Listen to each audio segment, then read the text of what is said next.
Ребят, предлагаю посмотреть короткометражку у Фантома. Господин Фантом, я, наверное, к вам обращусь все-таки, потому что время от времени ребята просят ваши видеоролики посмотреть. Мы с вами не знакомы, к сожалению, с вашим творчеством-то я уже давно знаком, но смотрим, так скажем, не спросив разрешения. Если вас не затруднит, вы уж, пожалуйста, в комментариях к этому ролику на ютубчике, пожалуйста, отметьтесь, напишите, против или не против. Если против, я просто ролик закрою или удалю, потому что все-таки это ваше творчество, это ваш труд, поэтому как-то так. Если не сложно, пожалуйста, черкани. Обязательно лайкну и прочитаю комментарии, мне очень быстро ребята расскажут. Итак, канал Фантом. Я думаю, все знаете, что это за канал. Лайк, подписка, колокольчик, ссылочка на оригинал, как всегда, оставлю внизу в описании. Страшные короткометражки, изгиб, гость и трипофобия. Ну что ж, не хочу смотреть, сука, страшно. Честно, вот такие вот короткометражки, ну такое себе. Давайте, ладно. В чем главное отличие короткометражек от полноценных фильмов ужасов? Само собой, продолжительность. В маленький промежуток времени создателям необходимо втиснуть полноценную историю с завязкой, кульминацией и финалом. Из-за ограничений по времени многое остается за кадром, многое зрителям приходится додумывать самостоятельно. Поэтому короткометражки всегда оставляют множество вопросов и десятки возможных интерпретаций. Всем привет, с вами Фантом. Сегодня я рассмотрю 3 творения разных режиссеров и предложу свое объяснение увиденного. Изгиб. Вы наверняка не раз слышали выражение о том, что не бывает безвыходных положений. Что же, может, в большинстве жизненных ситуаций оно действительно так, но вот героиня фильма «Изгиб» могла бы поспорить с этим утверждением. Особенность фильма заключается в том, что все действие разворачивается буквально на 1 квадратном метре. Да и действиями это назвать сложно, скорее лишь отчаянные попытки удержаться на одном месте, раздирая в кровь руки. Но обо всем по порядку. Фильм начинается с видов штормящего моря. Тонны воды сталкиваются... Я хочу напомнить вам то, что в очень похожей ситуации, вот я сейчас посмотрел, если честно, меня немножко передернуло. Когда мы с вами были на Эльбрусе и брали интервью у замначальника МЧС, передаю ему, кстати, огромный привет и большое уважение всем ребятам, кто там работает, служит. Как вы помните, нам рассказали подобную ситуацию про человека, который провалился, как это правильно называется, в разлом, да, и двигаться он не мог. Потому что если бы он двигался, то он бы провалился вообще в тартарары. И он много часов вот так же провисел без движений и максимально старался удержаться. Поэтому для кого-то, наверное, все-таки эта ситуация будет... Но обо всем по порядку. Фильм начинается с видов штормящего моря. Тонны воды сталкиваются друг с другом, разбиваясь в белые брызги. Однако вскоре мы понимаем, что это лишь сон. Сон женщины, которая внезапно просыпается и, вздрогнув от ужаса, чуть не обрывает фильм в самом начале, едва успевая схватиться ладонями за шершавый бетон. После нескольких секунд недоумения она внимательно осматривается. Женщина, имя которой нам неизвестно, лежит на изгибе огромного бетонного сооружения. Причем лежит в таком неудобном положении, что любые попытки перевернуться и встать на ноги приводит к тому, что она все больше соскальзывает вниз. А делать это категорически нельзя, потому что изгиб ведет в глубокую пропасть. Единственное, что ей удается, это на несколько сантиметров отодвинуться от неминуемой смерти. При этом ее руки быстро стираются в кровь, и каждое усилие сопряжено с болью. Более того, окровавленные ладони начинают все больше скользить. На протяжении 9 минут мы наблюдаем за попытками женщины хоть как-то удержаться на изгибе. Следы кровавых ладоней все больше покрывают серый бетон. Приняв более-менее надежную позу, женщина решает осмотреться и с ужасом замечает, что напротив нее находится такой же бетонный изгиб с кровавыми следами от чьих-то ладоней. Выходит, кто-то уже был здесь до нее. Удалось ли ему спастись? И если да, то как? А если нет? Развязка фильма наступает неожиданно. Внимательные зрители заметили, что на протяжении всего фильма отдаленно звучат раскаты грома, предвещая начинающийся дождь. В конце первые капли начинают падать на окровавленный бетон. До героини доходит, что конец ее близок, ведь по мокрому изгибу она все больше начинает соскальзывать вниз. В отчаянии она срывает с шеи цепочку, обматывает ей руку, чтобы хоть немного удержаться на изгибе. Экран внезапно темнеет, и мы видим уже пустой изгиб, всякие следы крови с которого смыли капли дождя. Фильм оставляет довольно тяжелое впечатление. 9 минут борьбы за жизнь, которые заведомо закончатся падением в пропасть. Оставляет фильм и уйму вопросов. Кто эта женщина, как она попала на изгиб, удалось ли ей спастись, ведь вдруг в самый критический момент подоспела помощь. Есть несколько интерпретаций фильма. Возможно, эта женщина, как и неизвестное количество предыдущих жертв, стала участницей какого-то чудовищного эксперимента по изучению поведения людей в безвыходных ситуациях. Но опять же, нам остается только догадываться, кто и зачем проводит такие жуткие исследования с стоящие подопытному жизни. Многие, как собственно и я, склоняются к тому, что фильм представляет собой аллегорию. Аллегорию человеческой жизни. Это рождение, мирное пробуждение на краю изгиба, полное проблем и лишь... Есть, кстати, типы, которые, знаешь, в любом фильме, в любом ролике найдут какой-то, знаешь, двойной, тройной смысл. Это интересно иногда послушать. Жизнь, все попытки удержаться кровоточащими ладонями за бетон, чтобы как можно дольше отсрочить неизбежное, и смерть. Начало ливня и падение в пропасть. Однако откровение режиссера фильма позволяет сделать еще одно предположение. Как-то он сказал, что на фильм его натолкнула история знакомой, многие месяцы находившейся в тяжелейшей депрессии. По словам женщины, все это время она испытывала ощущение, что вот-вот упадет в бездну, поэтому она всеми способами цеплялась за жизнь. И лишь во сне на нее накатывало долгожданное спокойствие. В начале фильма мы действительно видим нашу героиню, мирно спящей под звуки штормящего моря. Изгиб, пускай образно, но при этом весьма убедительно, показывает нам состояние человека, находящегося в глубокой депрессии. Бля, ну как вы видите, автору вот, удалось за 9 вот минут что делать, да? на... Вот что, да, делать вот в такой ситуации, я, блядь, вообще не представляю, просто не представляю. Вот как себя вести в подобной ситуации, если ты так окажешься, вот не дай бог. Как бороться, не бороться, придет помощь, не придет, орать, либо наоборот сохранить силы, как-то попытаться. В короткометражке «Гость» мы уже наблюдаем более разнообразные локации и целых 3 персонажа. Фильм начинается с того, что мы видим фасад загородного дома, в котором, судя по крикам, происходит что-то ужасное. Далее картинка резко меняется и происходит знакомство с Мэри, главной героиней фильма. Ее голова замотана как после серьезной травмы. Глаз мы тоже не видим, их закрывает повязка. Мэри лежит на кровати и только что пришла в себя. С ней пытается вести диалог некая женщина, но мы ничего не слышим, пока в ухо Мэри не вставляют слуховой аппарат. Женщина рассказывает, что нашла Мэри, имя которой она узнала из бумажника, в ванне своего дома, по-видимому в бессознательном состоянии. После вопроса о том, что было прошлой ночью, мы отправляемся в путешествие по памяти пострадавшей. Видим, как Мэри бежит по сумеречному пейзажу, словно спасаясь бегством. Уже с наступлением темноты она подбегает к какому-то дому и пытается достучаться до хозяев. Но в доме никого нет. Пошарив под ковриком и в горшках с цветами, она находит спрятанные ключи и вламывается в дом. Но на пороге она бросает взгляд во двор. И тут мы видим странное существо, похожее на человека, только с неподвижным, словно нарисованным лицом и огромными глазами без век. Мэри в ужасе закрывает.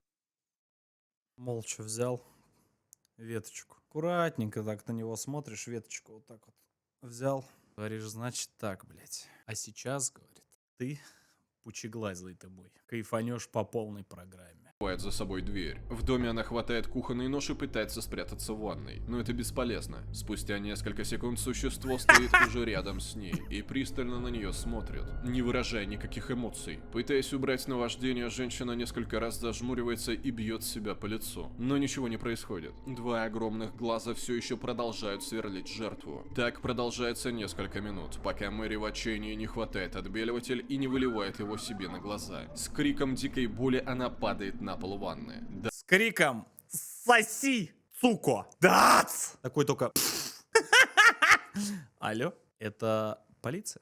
Можете не торопиться. Да, теперь она не видит монстра, но зато теперь она слышит его тяжелое дыхание, громкость которого нарастает с каждой секундой. Ослепшая Мэри нащупывает на полу нож и несколько раз втыкает его себе в ухо. Наступает тишина. Затем мы опять видим ее в кровати с замотанной головой. Женщина напротив говорит, что скоро придет врач, а пока ей нужно отлучиться. Она выходит и запирает комнату. Мэри же поднимает повязку с уцелевшего глаза, чтобы оглядеться, и видит монстра, сидящего на краю кровати. Он некоторое время смотрит на женщину, а потом отворачивается в сторону, будто испытывая раскаяние за все произошедшее.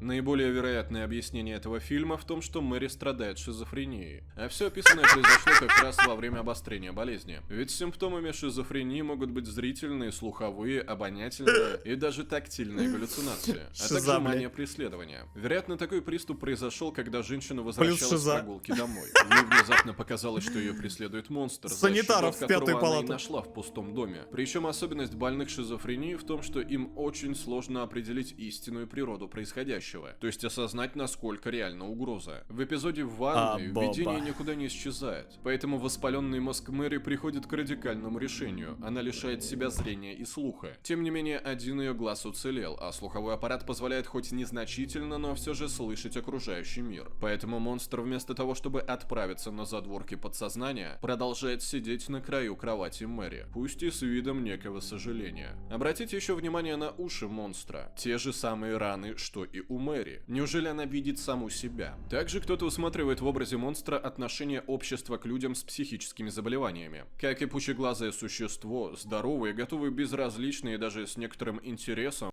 Дверь закрыли, говорит, шарик не дали, и сидят тут с такими вот глазами, блядь, смотрят. Никакого праздника, сука. взирать на проблемы больных, на все их попытки справиться с диагнозом или уменьшить его последствия. И лишь когда случается трагедия, как в случае с Мэри, мы готовы сочувственно покачать головой и отвести глаза, в душе раскаиваясь, что могли как-то предотвратить ситуацию, но так ничего и не сделали. Трипофобия. Прежде Кстати, чем не знаю, что приступить это к за болезнь. следующему фильму, необходимо разобрать такое явление, как трипофобия. Это достаточно молодой термин, который служит для описания иррационального страха перед скоплениями отверстий. Так, некоторые люди, кроме вполне обоснованного отвращения, могут испытывать дрожь, зуд, тошноту при виде участков тела или животных. Чего, блядь? Ой, это надо, знаешь, таким людям надо этот попыт подарить. Большой-большой такой здоровый ковер в виде попыта. Говоришь, на, держи, наслаждайся, блядь. Пораженных определенными болезнями. Однако при более тяжелых формах расстройства люди начинают бояться более чем невинных вещей, таких как плод лотоса, пузырьки в тесте или пчелиные соты. Мнения ученых насчет трипофобии расходятся. Кто-то считает ее болезнью, а кто-то лишь современной модой приписывать себе всевозможные фобии и психические расстройства. Опять главным героем фильма является женщина. Она заходит в странного вида уборную, которая не только грязная, но и вся испещрена граффити всевозможных форм и смыслов. Убедившись, что туалет занят, женщина, дописав СМС, кладет свой телефон на край раковины и начинает красить губы перед зеркалом. Телефон начинает вибрировать и ожидаемо падает с раковины. Причем не просто на пол, а в мусорное ведро. Женщина начинает рыться среди мусора, как вдруг с неприятным звуком что-то вонзается ей в руку. Она вытаскивает пострадавшую конечность из ведра, и все становится еще хуже. Из ладони торчит использованный шприц, на котором мы видим надпись «Трифовакцина» для одноразового использования.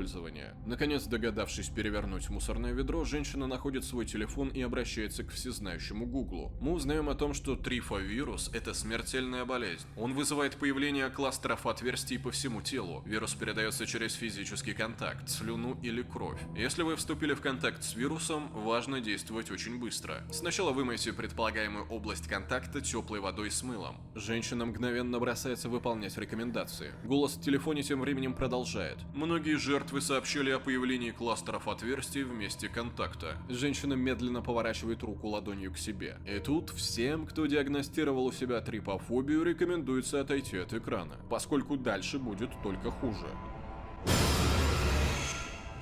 Наша героиня бросается с усиленной тщательностью мыть пораженный участок. Параллельно мы слышим о том, что если все сделано правильно и зараженный больше не видит отверстий, значит вирус ушел во временную ремиссию. Она смотрит на пораженную руку. Вирус распространился на всю ладонь. Голосовой помощник сообщает: если отверстия все еще видны, значит инфекция развилась до второго этапа. На этом этапе вам понадобится сильное антибактериальное средство или медицинский спирт. Используя отбеливатель, женщине удается отмыть руку дочисто. Я не пойму, у них там что, фетиш на отбеливатель или что? Отбеливатель, блядь. Теперь можно выдохнуть. Кого-то увидел, в глаза отбеливатель. На руке точки появились, в ебе отбеливателя. Сразу, любая болезнь, сразу отбеливатель. Вдруг снова голосовой помощник. Когда вирус распространится на другие части тела, зараженный должен немедленно самоизолироваться. Она поднимает рукав и видит, что отверстия уже появляются в других местах. В том числе полностью поражен один глаз жертвы. В отчаянии она начинает ломиться в закрытую дверь туалета. Как Зачем? слышит финальную фразу голосового помощника. Любой ценой избегайте контакта с зараженным, который покинул карантин. Не тревожьте их, не трогайте их, не попадайтесь им на глаза. После этого в телефоне полностью садится аккумулятор. Женщина начинает рыдать. Спустя некоторое время дверь в туалет сама открывается. Наша героиня вглядывается в темноту и видит там человека, полностью пораженного вирусом. Даже если отверстие не вызывает у вас панического ужаса, фильм достаточно неприятен уже чисто с эстетической Видел я одно... Ладно.